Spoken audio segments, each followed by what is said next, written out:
My dear friend, if you would understand how I manifest anything I desire, you must first be willing to release the notion that manifestation is an act performed upon the world. It is not. It is a movement within consciousness. It is a shift of identity. It is the quiet abandonment of one state and the assumption of another. And that is all. I do not change things. I change myself. And in changing myself, I find that the world has rearranged itself to mirror my change. For the world is not the cause, it is the effect. It is the shadow cast by the inner man, and you are that inner man. Scripture tells us, "Be ye transformed by the renewing of your mind." It does not say, transform the world. It does not say, strive and struggle and force events to bend. It says, be transformed. That transformation is not a labor of action, but a movement of identity. You cease to be the one who longs, and you become the one who has. You cease to be the one who seeks, and you become the one who knows. This is the law. Assumption hardens into fact. You do not get what you want. You get what you assume to be true. And so, if you would manifest anything, you must dare to assume that you are already the one who possesses it. Not in words, not in hopeful repetition, but in being. When I desire something, I do not ask how it will come. I do not concern myself with the channels through which it must flow. I simply enter the state of the wish fulfilled. I feel myself to be the man I would be, were my desire already a fact, and I remain there. Creation is finished. There is nothing to create. All states already exist. The man who is wealthy exists. The man who is loved exists. The man who is free exists. The man who is fulfilled exists. These are not future possibilities. They are present realities, states of consciousness available now. You do not create the state, you enter it. And when you enter it, you leave another behind. You cannot serve two states at once. You cannot be the one who is rejected and the one who is adored simultaneously. You cannot be the one who is lacking and the one who is abundant at the same time. You must release the old man. Scripture speaks of putting off the old man and putting on the new. This is not moral instruction. It is psychological revelation. The old man is your former assumption of yourself. The new man is the identity you dare to occupy. To manifest, I simply abandon the old man. If I have thought of myself as unworthy, I cease to think from that premise. I do not fight it. I do not analyze it. I let it die from neglect, and I assume the feeling of worthiness. I feel what it would be like to be chosen, to be valued, to be secure. And I remain there quietly. Feeling is the secret, not emotion in the dramatic sense, but the deep inner knowing of being. The Sabbath is not a day of the week. It is the psychological rest that follows assumption. It is the stillness that comes when you know it is done. When I manifest, I do not strain. I do not repeat affirmations mechanically. I do not look to the world for confirmation. I simply assume and rest. For once assumed, it must externalize. The world has no choice. It is compelled to reflect the state I occupy. You see, consciousness is the only reality. There is no power outside of you. The seeming external world is the echo of your own being. As within, so without. This is not poetry. It is law. When Moses stood before the burning bush and asked for God's name, the answer came, I am that I am. That is the name of God. I am. Not I will be, not I was, I am. Whatever follows those words in your own mind is the state you animate. If you say, I am tired, you animate that state. If you say, I am unwanted, you animate that state. If you say, I am blessed, you animate that state. The words are less important than the inner conviction. For the true I am is not the phrase, it is the awareness behind it.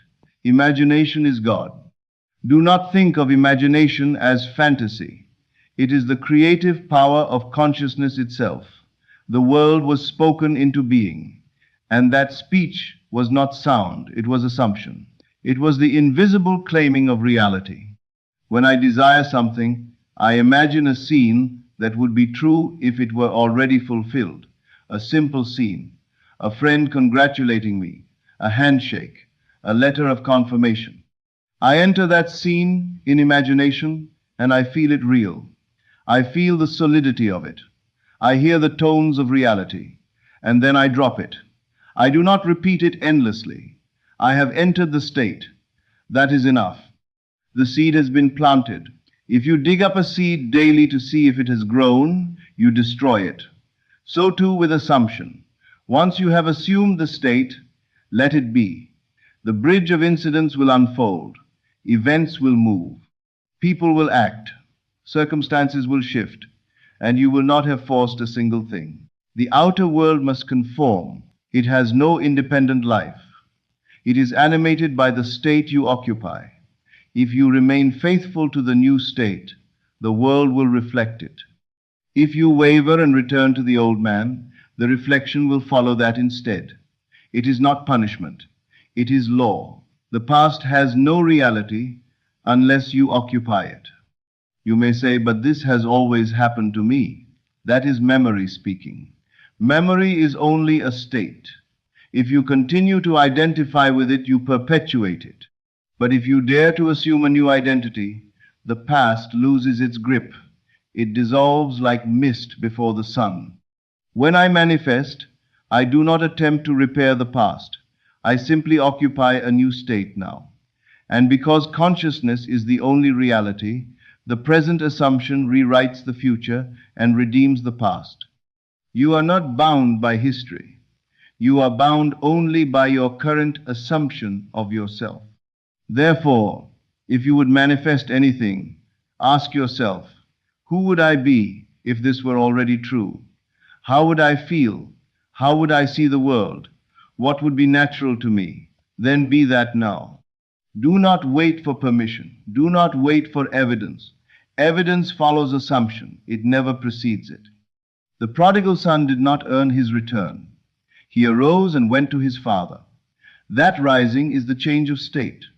The father running to meet him is the world rearranging itself in response. When you rise in consciousness, the world runs to meet you. This is not arrogance. It is understanding.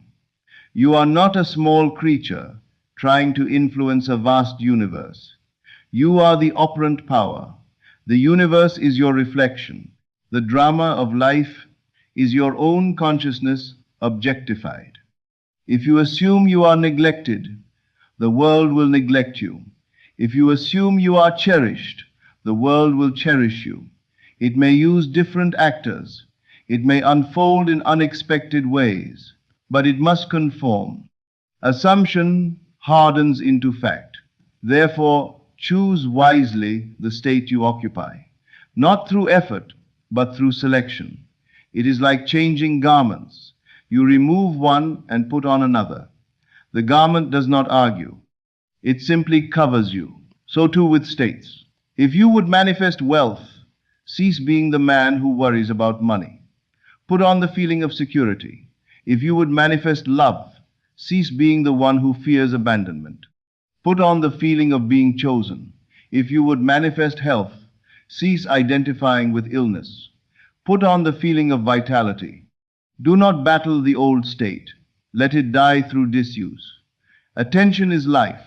Withdraw attention from what you no longer wish to animate.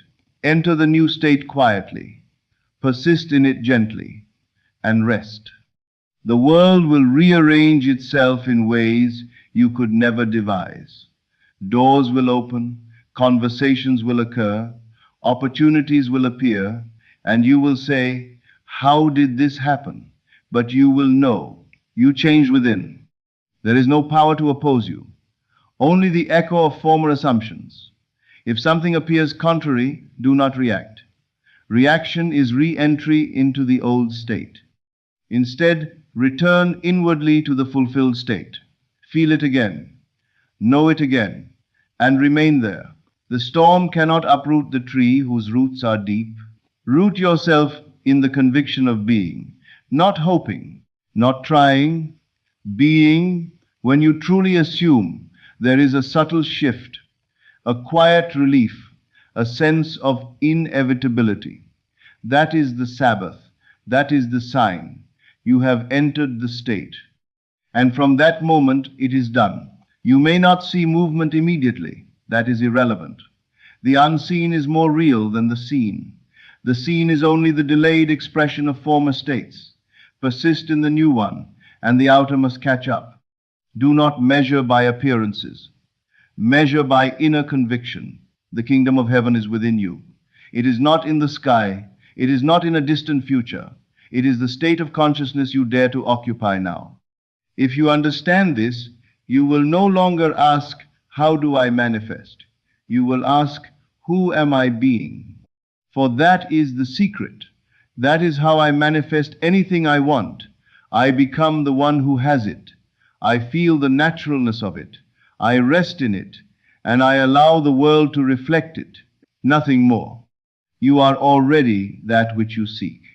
The desire itself is proof, for you would not desire what does not already exist as a state within consciousness.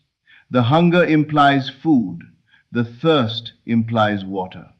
The desire implies fulfillment. Enter it. Let go of the former man. Do not mourn him. He was only a garment. Put on the new one and walk as though it were true, because it is. In the end, you will discover that you did not change the world. You remembered who you are. You remembered that imagination is God. You remembered that consciousness is the only reality. And you assumed your rightful state. And the world, obedient and faithful, mirrored your remembrance. That is how I manifest anything I want.